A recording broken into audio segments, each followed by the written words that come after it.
May bagong magpapakilig nga kay Megan. Ito ay si JC. Nagsimula ang kanilang kwento sa isang bar kung saan nga nagpakalasing nga itong si Megan at tumakas ng hindi nga nababayaran ng kanyang mga ininom. Si JC nga ang nag-abono ng lahat ng bayarin.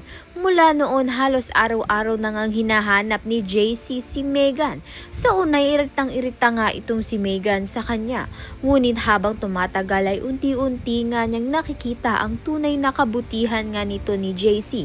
Napagtanto rin nga nito ni Megan na iba si JC sa mga taong laging kumakampi nga dito kay Jenny.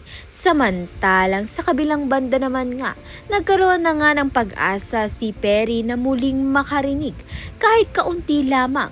Dahil dito napuno ang saya at pag-asa ang buong pamilya Sikat. Samantalang nadatnan nga ni Jenny si Amelia na nakahandusay nga sa ospital.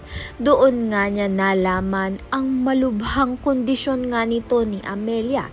Isang katotohanang mapagbabago sa takbo ng kanilang mga buhay. Kaya naman nga tiyan at iba pa ang dapat nating pakaabangan. Maraming salamat sa iyong panonood.